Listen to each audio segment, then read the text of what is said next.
Innal hamdalillah nahmaduhu wa nasta'inuhu wa nastaghfiruhu wa nastahdihi wa na'udzu billahi min shururi anfusina wa min sayyiati a'malina may yahdihillahu fala mudilla lahu wa may yudlilhu fala hadiya lahu.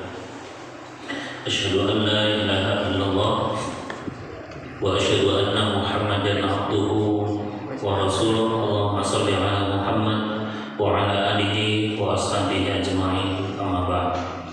Jemaah salat zuhur Masjid Al-Mi'raj yang dirahmati Allah, alhamdulillah Allah izinkan kita untuk kembali beribadah salat zuhur secara berjamaah. Itu tandanya Allah masih menghendaki kita baik, kita masih dieman oleh Allah.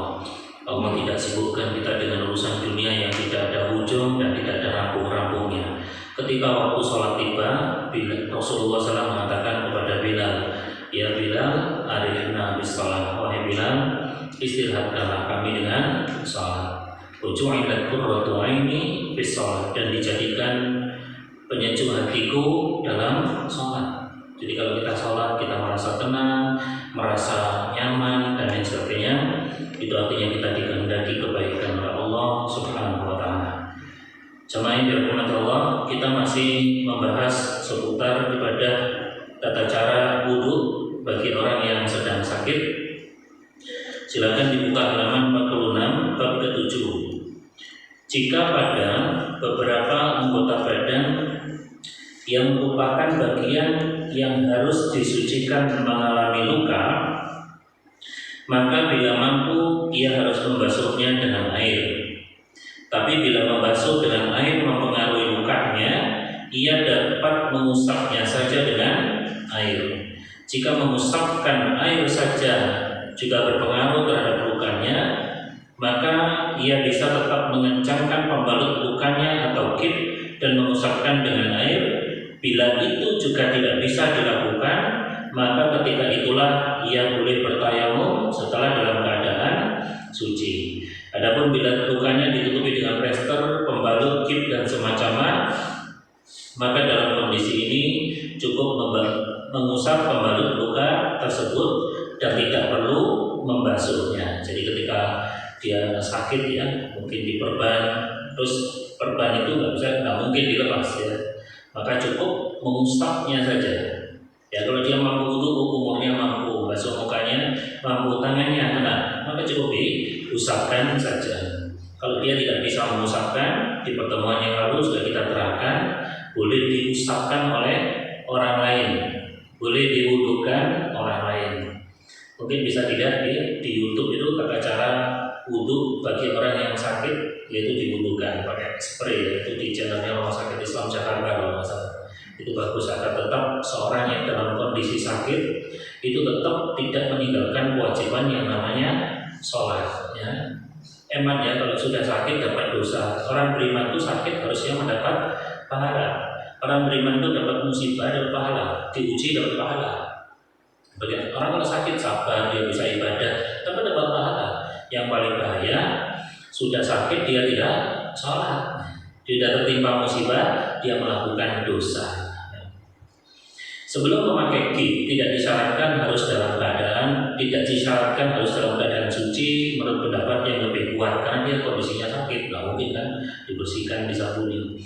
Mengusap pembalut luka tidak ada batasan waktunya, karena ini dilakukan karena kondisi darurat, sehingga aturan tersebut diukur dengan keadaan darurat tersebut. Jadi kalau misalnya ada saudara-saudara kita, nasallallahu salamata wa afiyah ya, tangannya patah gitu, sehingga dia dikit, maka tiap kali butuh, misalnya kanan yang dikit, yang kiri aja dibasuh, yang kanan cukup diusap dengan sedikit air yang ada menempel di tangannya ya. Ini juga masih kaitannya dengan firman Allah, fattaqullaha mastata'tum. Bertakwalah kepada Allah semampumu, sak sanggupmu, sak bisamu. Saya bisanya gini ya, sudah dijalankan. Kemudian kedelapan, bila seseorang telah bertayamum untuk sholat dan tetap dalam keadaan suci sampai waktu sholat berikutnya tiba, maka cukup baginya tayamum sebelumnya dan tidak perlu mengulang tayamum lagi untuk sholat kedua, sebab ia masih dalam keadaan suci dan tayamum tidak batal kecuali oleh pembatal toharo, karena tayamum tidak batal kecuali oleh pembatal wudhu. Jadi misalnya kita tayamum sholat duhur, ya, sholat asar tiba kita belum batal, ya, maka nggak perlu tayamum. Ustaz katanya bunyi jadi perlu tayamum. Ya kalau ada perbedaan itu nggak usah terlalu dipermasalahkan perbedaan fikih. Ada hadis Nabi SAW yang berbunyi, Ana za'imun bi baitin fi rabadil jannah liman tarakal mirah wa in kana muhiqqan. Aku memberi jaminan rumah istana di surga bagi siapa yang meninggalkan konflik, ya, pro kontra, ya, tukaran, perdebatan, perkonflikan, gitu ya, polemik, walaupun dia dalam posisi yang benar. Muslimani kira-kira kamu merampungan gitu aja.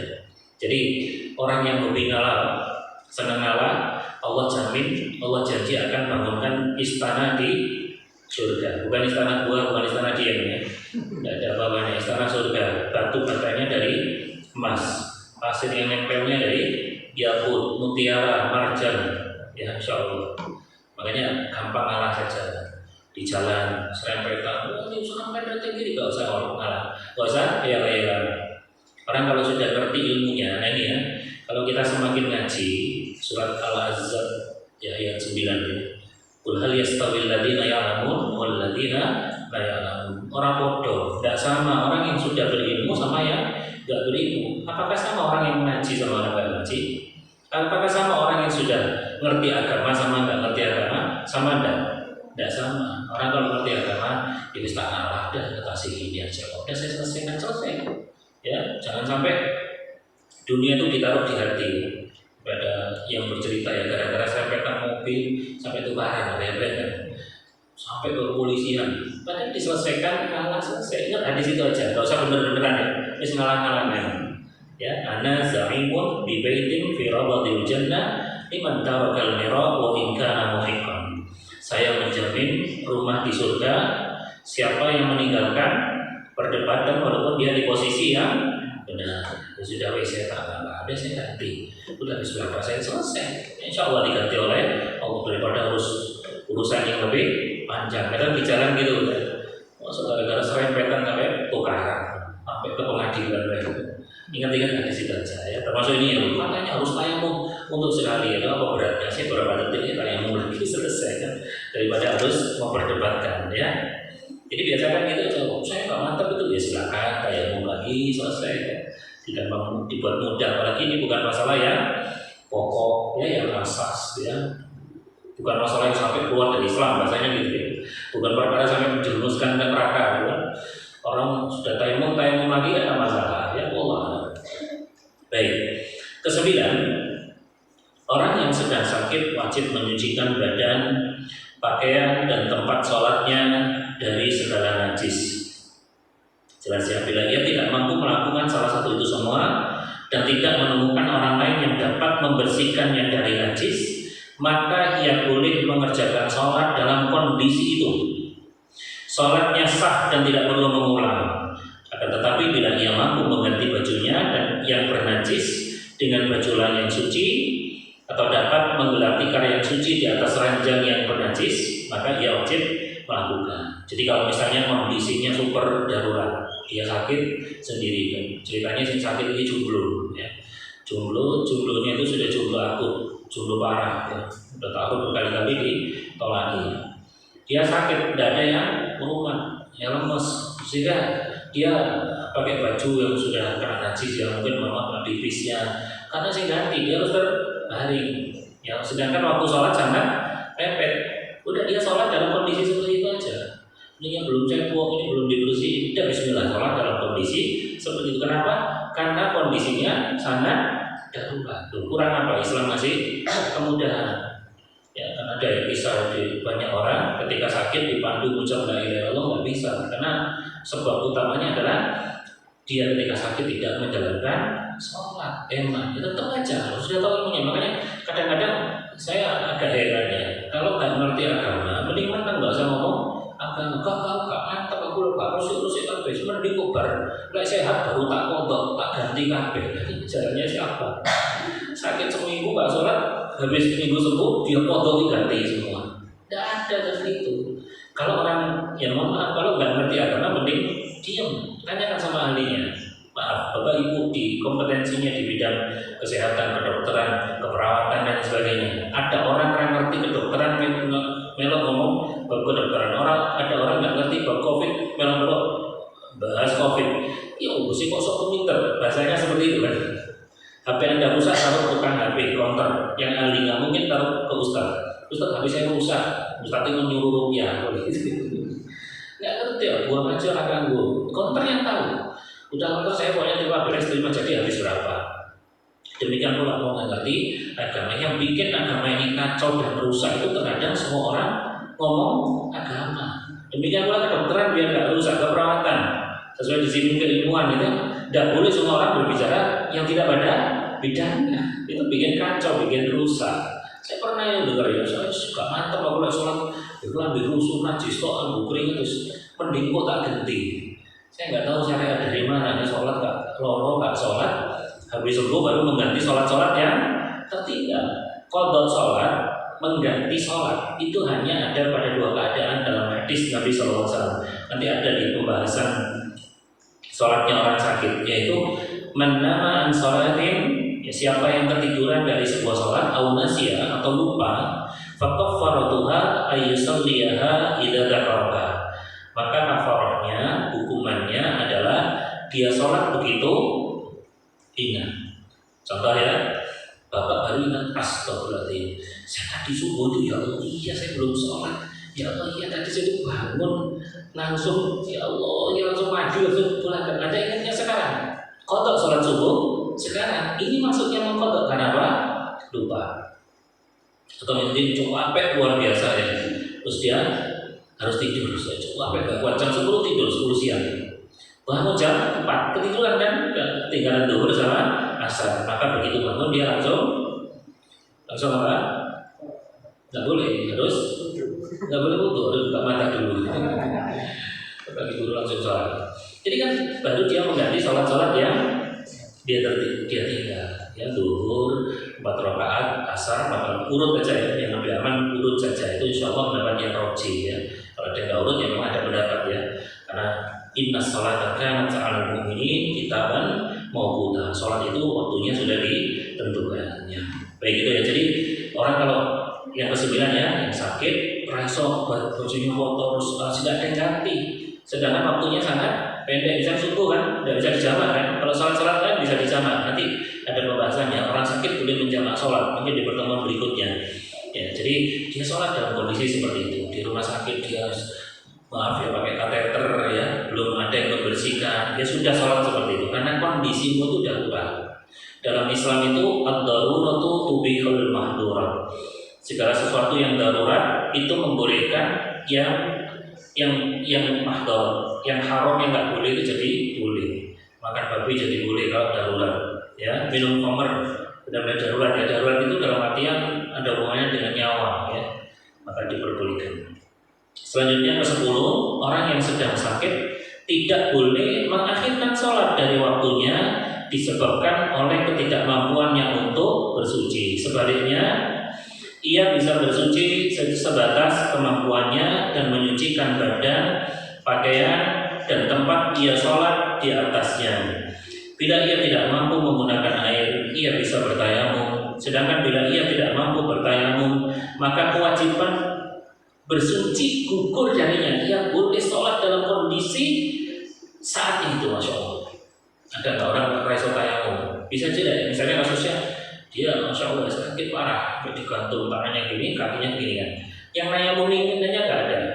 Yang mencucikan nggak ada. Dia sholat dalam kondisi sudah Bismillah ya Allah, saya niat tayamum. Padahal dia nggak bisa bergerak. Kalau kasusnya dia benar-benar nggak ada ya, jaga Bismillah. Dia kondisi gini ya, kakinya digantung ya.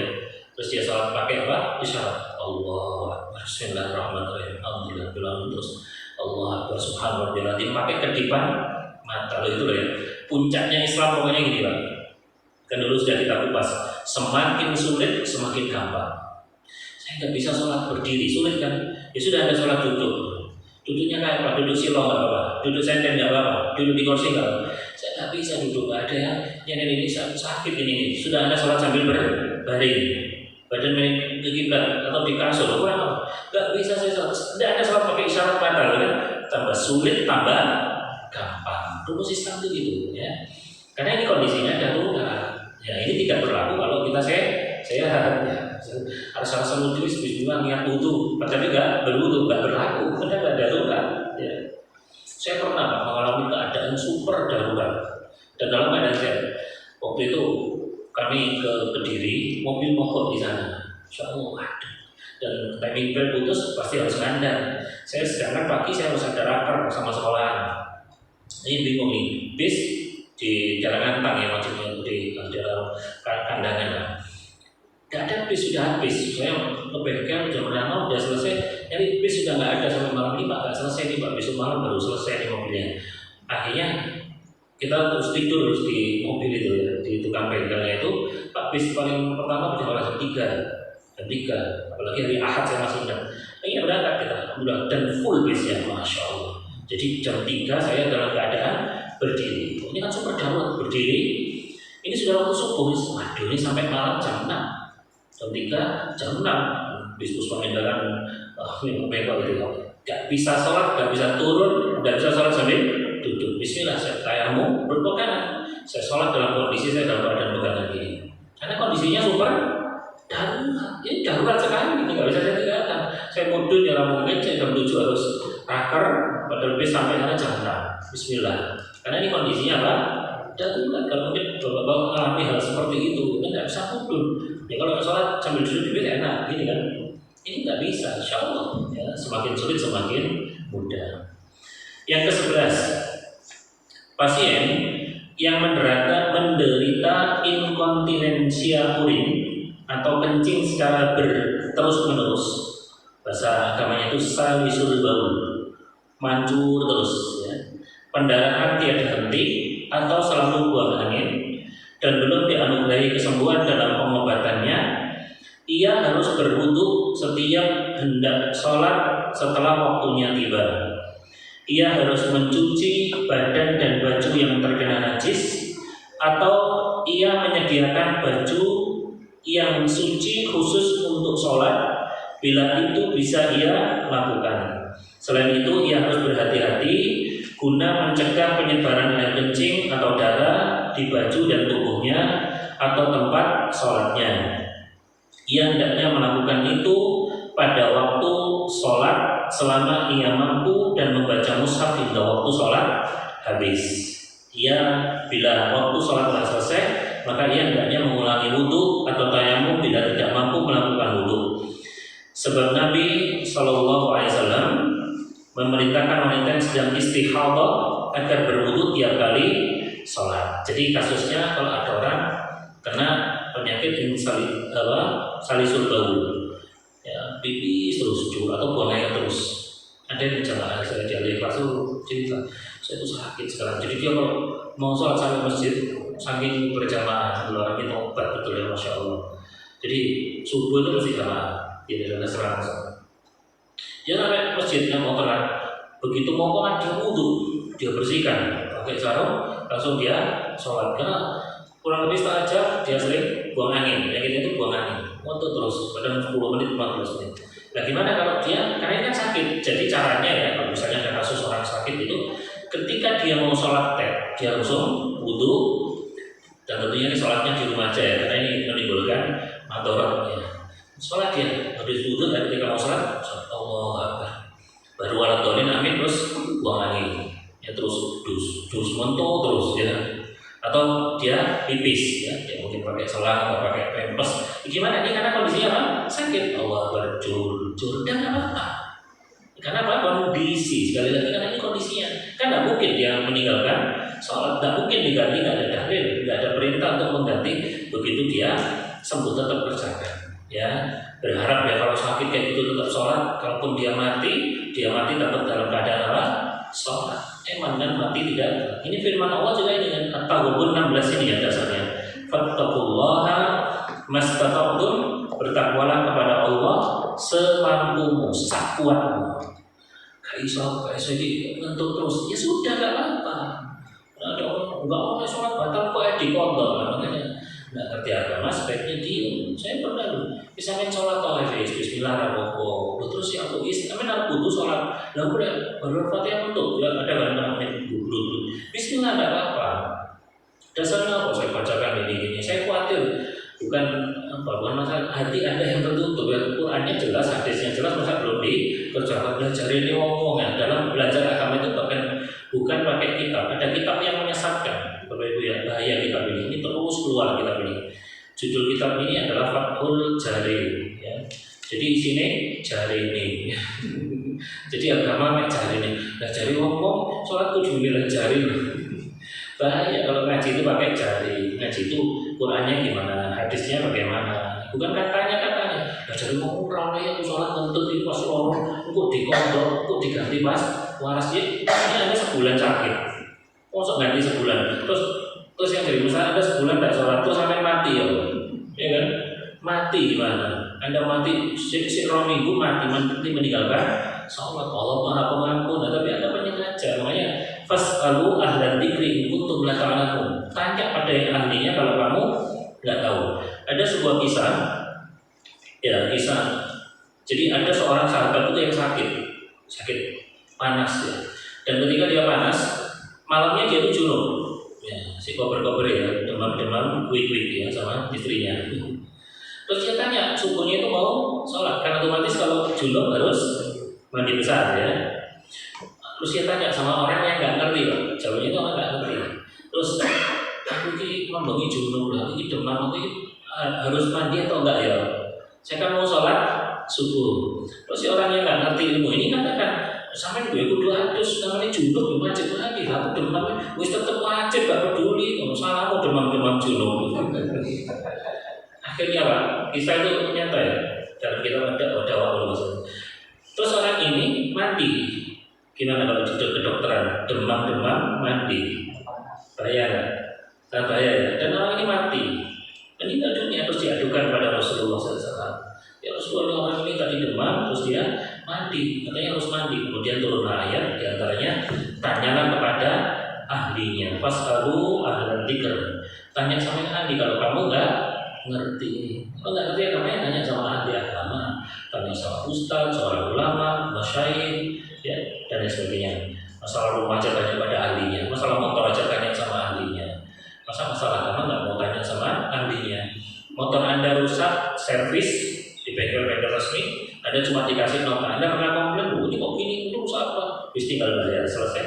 Demikian pula Anda punya masalah agama, seorang dai yang kita sudah tahu kesolihannya, keilmuannya, memberikan nasihat sudah Anda tetap sholat. Kan kita nggak pernah komplain, ya sudah sebagaimana kita ketika menyerviskan motor kita. Cuma dirahmati Allah, sekilas tata cara sholat orang sakit. Pertama, orang yang sakit tidak ada kekhawatiran sakitnya bertambah parah, wajib sholat fardu dengan posisi berdiri berdasarkan firman Allah, wa qumu lillahi qanitin, dan berdirilah untuk Allah dalam sholatmu dengan khusyuk. Jadi perintah awal sholat itu dengan berdiri. Kan ibu kum berdiri. Dulu kalau waktu mondok itu ya suruh bangun kum tangi. Jadi perintah pertama sholat itu dengan berdiri asalnya. Kedua, jika orang yang sedang sakit mampu berdiri dengan bantuan tongkat, bersandar ke dinding atau bertumpu pada salah seorang di sampingnya, ia wajib menunaikan sholat fardu tersebut dengan berdiri. Jadi kalau misalnya dia, aku iso ngadeg tapi kudu karo senden tempo, maka itu tetap aja. Pokoknya dia mampu berdiri asal aku mau berdiri kalau gojelan korban, aku mau berdiri kalau gojelan tongkat, maka hukum asalnya berdiri. Sebagaimana berdasarkan hadis Wabisah dari Ummu Qais, anna Rasulullah sallallahu alaihi wasallam lamma asanna wa hamala al-lahma ittakhadha amudan fi musallahu ya'tamidu alaihi. Bahwasanya Rasulullah sallallahu alaihi wasallam ketika telah berusia senja, ketika sepuh ya, tambah umur dan bertambah berat badannya, Alhamdulillah ya, kalau ada yang tambah umur tambah gemuk berarti niru Rasulullah SAW. Beliau juga gemuk ya semakin usia. Beliau memasang sandaran di tempat sholat beliau untuk bersandar ya.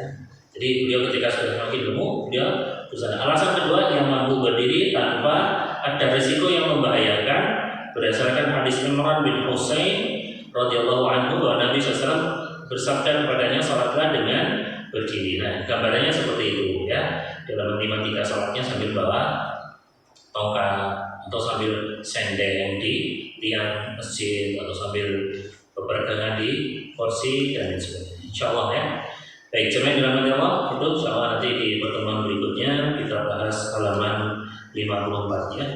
Intinya kalau sudah tahu ilmunya ini, tolong jangan pernah meninggalkan sholat walaupun sakit. Satu-satunya kewajiban jangan boleh kita tinggalkan hanya sholat.